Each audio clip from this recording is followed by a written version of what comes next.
दोस्तों, भारत के गांव के लोग आमतौर पर कच्चे मकानों में रहने वाले गरीब लोग माने जाते हैं। गांव का नाम आते ही हमारे दिमाग में तस्वीर आती है कि वहाँ के लोग गरीब, पिछड़े और कच्चे मकानों में रहते होंगे। सड़कें टूटी फूटी होंगी, रास्ते कच्चे होंगे और शिक्षा दूर दूर तक नहीं होगी। लेकिन दोस्तों, गुजरात में एक ऐसा गांव है जहाँ के सभी लोग करोड़पति हैं। जी हाँ, करोड़पति। ये सुनने में भले ही मजाकिया लगे, लेकिन बिल्कुल सच है।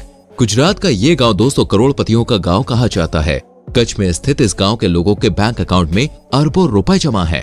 समृद्धि के मामले में गांव दोस्तों देश के दूसरे गांव ही नहीं बल्कि कई शहरों से भी बेहतर है। गांव का नाम बल्दिया है और इस गांव की समृद्धि का अंदाजा यहाँ की सड़कों, सुंदर मकानों और उन मकानों में खड़ी लग्जरी गाड़ियों से लगाया जा सकता है। अब आप सोच रहे होंगे, आखिर ये गाँव इतना अमीर भाई कैसे बना? क्या इसमें सरकार का कोई हाथ है या कहीं से धन वर्षा हो गई? अगर ऐसा नहीं है तो गाँव वाले आखिर करते क्या है जो वो इतने अमीर हैं और गाँव इतना विकसित है? तो चलिए आपके इन सवालों का जवाब देते हैं। दरअसल दोस्तों, इस गांव के हालात भी भारत के दूसरे गांव की तरह ही हुआ करते थे।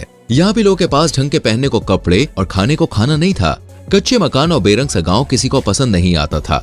लेकिन दोस्तों, इस गांव के लोगों को ऊपर उठाने में जिस चीज ने इनकी सबसे ज्यादा मदद की वो है शिक्षा। जी हाँ, भले इनके पास कुछ भी नहीं था, लेकिन दोस्तों बल्दिया गाँव के लोगों ने शिक्षा का हाथ कभी भी नहीं छोड़ा और आज शिक्षा के दम पर ही ये लोग यहाँ तक पहुँचे हैं। दरअसल दोस्तों, पढ़ लिखने के बाद भी जब बल्दिया गांव के नौजवानों को अच्छा रोजगार नहीं मिला तो उन्होंने विदेश में जाकर नौकरी करने की सोची। अपनी इसी सोच के साथ गांव के कुछ युवा आज से कईयों साल पहले विदेशों के लिए निकल गए और वहां जाकर नौकरी करनी शुरू कर दी। अब आप इसे भीड़ चाल कह सकते हैं। लेकिन दोस्तों, गाँव से जब कुछ लोग निकले तो पीछे पीछे दूसरे भी निकल गए। ऐसा करते करते लगभग पूरा गाँव ही विदेश में नौकरी करने के लिए पहुँच गया और ये पीढ़ी दर पीढ़ी आज भी जारी है। दोस्तों, मैं आपको बताना चाहूंगा, आज भी इस गांव के लगभग 95% लोग गांव में ना रहकर भाई विदेशों में रहते हैं और वो नौकरी करते हैं। लेकिन फ्रेंड्स, ऐसा नहीं है कि वो विदेशों में गए हैं और अपने माता पिता या गांव को भूल गए हैं, अपनी चीजों को वो भूल चुके हैं। ऐसा बिल्कुल भी नहीं है फ्रेंड्स। बल्कि जो कोई भी इस गाँव से विदेशों में गया है वो साल में 1 से 2 बार गाँव जरूर आता है और 1 से 2 महीने रहकर ही जाता है अपने माता पिता और गाँव के पास। वो अपनी संस्कृति, अपनी कल्चर, अपनी चीजों को कभी नहीं भूले। आज के जमाने में दोस्तों आपको इस गांव में एक भी कच्चा मकान नजर नहीं आएगा। सभी मकान पक्के हैं, अच्छे हैं, कलरफुल हैं और भाई एकदम कमाल के बने हुए हैं। आप देख के कहेंगे कि यार मजा आ गया मकान देखकर। इसके अलावा दोस्तों, हर गांव वाले के पास अपनी खुद की, आप जानते हैं, एक लग्जरी कार है जिसे देखकर बॉस आप दंग रह जाएंगे। ऐसी कार्स जो कभी कभी आपको शहरों में भी देखने को ना मिले, वो भी यहाँ पे आपको देखने को मिल जाती है। अगर बॉस आप इस गांव में घूमने जाएं तो बिल्कुल भी हैरान ना हो। मैं ऐसा क्यों कह रहा हूं ये जानने के लिए सबसे पहले भाई वीडियो को लाइक करके शेयर कीजिए और फटाफट से चैनल को सब्सक्राइब कीजिए। दरअसल दोस्तों, इस गांव में आपको बुजुर्ग ही बुजुर्ग नजर आएंगे। यहाँ तक कि ज्यादातर घरों में ताला लगा हुआ है और ऐसा इसलिए क्योंकि आज के समय में दोस्तों गाँव का लगभग हर युवा विदेश में नौकरी कर रहा है और जो कपल है उनके बच्चे आज विदेशों में ही पढ़ाई कर रहे हैं। जबकि दोस्तों बुजुर्ग माता पिता गाँव में रहकर ही अपने घर और गाँव की रक्षा कर रहे हैं। यही कारण है कि इस गांव में युवा एक आध और बुजुर्ग भर भर के नजर आते हैं। लेकिन दोस्तों, बुजुर्ग भी खूब खाते पीते नजर आएंगे। आपको जानकर हैरानी होगी दोस्तों, लेकिन इस गांव के लगभग हर शख्स के पास प्रेजेंट टाइम में 15 लाख रुपए तो बॉस बैंक बैलेंस है ही। जी हाँ, मैं मजाक नहीं कर रहा हूँ। और सिर्फ इतना ही नहीं, ये गांव भले ही है लेकिन दोस्तों ये दिखने में कई शहरों से भी एडवांस है, क्योंकि आप जानते हैं यहाँ लगभग 8 से 10 बैंकों की शाखाएं और उनके ATM मौजूद है जो गाँव वालों की मदद करते हैं। वही देखिए, कुछ रिपोर्ट्स तो ऐसा भी बताती है दोस्तों कि बल्दिया गांव के लोगों ने बैंकों में लगभग 1,500 करोड़ रुपए जमा किए हैं। जी हाँ फ्रेंड, सही सुन रहे हैं आप। और सिर्फ बैंक ही नहीं दोस्तों, यहाँ तो पोस्ट ऑफिस में भी सबसे ज्यादा पैसे हैं। इतने पैसे जितने शहरी इलाकों में तो देखने को भी ना मिले। आपको यकीन नहीं होगा मेरी बातों पे, लेकिन दोस्तों मैं आपको बताना चाहूंगा, बल्दिया गाँव के पोस्ट ऑफिस में ग्रामीणों ने लगभग 500 करोड़ रुपए जमा कर रखे हैं।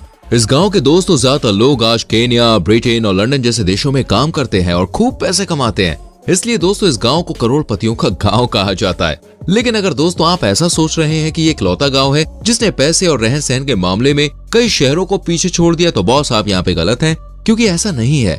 बल्दिया गांव के बाद अब बारी आती है दोस्तों उस गांव की जिसे करोड़पतियों का गांव होने के साथ साथ NRI गांव का टैग भी दिया गया है। क्योंकि दोस्तों बल्दिया की ही तरह इस गांव के भी ज्यादातर लोग आज विदेशों में रहते हैं, वहीं कामकाज करते हैं और अपनी जिंदगी जीते हैं और अपनी लाइफ को वो लोग एंजॉय भी कर रहे हैं। ये भी दोस्तों गुजरात का ही एक छोटा सा गांव है, जिसमें एंट्री लेते ही आपको बॉस ऐसा लगेगा जैसे आप किसी यूरोप के छोटे लेकिन बेहद खूबसूरत शहर या गांव में आ गए हैं। चारों तरफ साफ सफाई है, स्वच्छता है, खुशबूदार पार्क्स है, ऊंचे और पक्के पक्के मकान है, मकानों में रखी हुई लग्जरी गाड़ियां हैं और कमाल का रहन सहन भाई आपको देखने को यहाँ पर मिल जाता है। भुज शहर के पास ऐसे कई गाँव है जिन्हें करोड़पतियों का गाँव कहा जाता है। बल्दिया से कुछ ही दूरी पर है गाँव माधपुर। जी हाँ, यही है वो गाँव जिसकी हम बात कर रहे थे। माधपुर गांव को दूर दूर तक सुख और समृद्धि के लिए जाना जाता है, बहुत फेमस है ये। इस गांव में दोस्तों आप जानते हैं 9 बैंक्स की ब्रांचेस हैं और दर्जनों एटीएम भाई यहाँ पे लगे हुए हैं, जो आधी रात को भी लोगों की मदद के लिए हमेशा तैयार रहते हैं। फ्रेंड्स, मैं आपको बता दूं, यहाँ पर रहने वाले लोगों में ज्यादातर लोग करोड़पति हैं और लगभग पूरा गाँव ही बाहर विदेशों में नौकरी करता है। लेकिन साल में 102 बार अपने गाँव और गाँव में रह रहे परिवार से मिलने जरूर आता है। वही कई घर ताले में बंद है, लेकिन दोस्तों घर इतने आलीशान है कि भाई क्या ही कहें, जो देखेगा वो देखता ही रह जाएगा। इस गांव की कहानी भी दोस्तों बल्दिया गांव जैसी ही है, जो कभी अविकसित था, लेकिन आज के टाइम में ये इतना विकसित है कि टूरिस्ट इस गांव का रास्ता पूछते हैं कि भाई ये गांव कहाँ पड़ता है। सबका मन करता है यहाँ पे आके घूमने का। वैसे खास बात बताएं, आप जब इस गांव में जाएंगे ना तो पाएंगे कि चारों तरफ भाई साफ सफाई है, सड़कें नीट एंड क्लीन होंगी, कचरा दूर दूर तक कहीं भी नजर नहीं आएगा। भले ही मकान ताले में बंद हो, लेकिन उसमें ऐसी गंदगी नजर नहीं आएगी जैसे भारत के कई शहरों में लोगों के रहने के बाद भी होती है। नालियों का सही विकास और पक्की सड़कें माधोपुर गांव को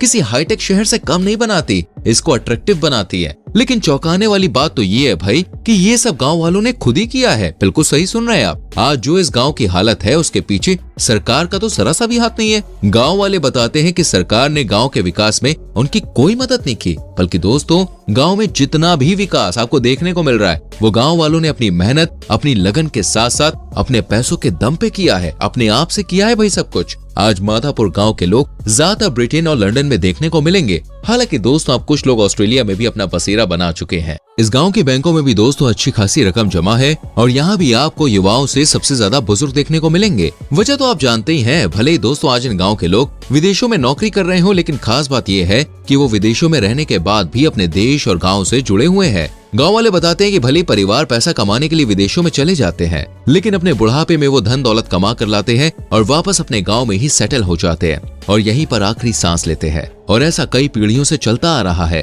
अब तो इन गांव में दोस्तों कई तरह की सुविधाएं भी आ चुकी है, इसलिए कई युवा तो अब अपने गांव में ही सेटल हो रहे हैं और यहीं से अपना कारोबार शुरू भी कर रहे हैं। ये बात लगभग 100 साल पुरानी है, जब इस गांव के लोगों ने एक बेहतर जिंदगी की तलाश में विदेशों की तरफ रुख किया था और आज उनकी मेहनत रंग लाई। ये गांव वाकई में दोस्तों भारत के बाकी शहरों से भी ज्यादा विकसित, खुशहाल और शांत है। तो देखा दोस्तों आपने, बल्दिया हो या माधापुर या फिर धर्मज, इन सभी ने ये साबित किया है कि आप चाहे तो क्या नहीं कर सकते, बशर्ते आलस और नेगेटिविटी को दूर भगाना होगा।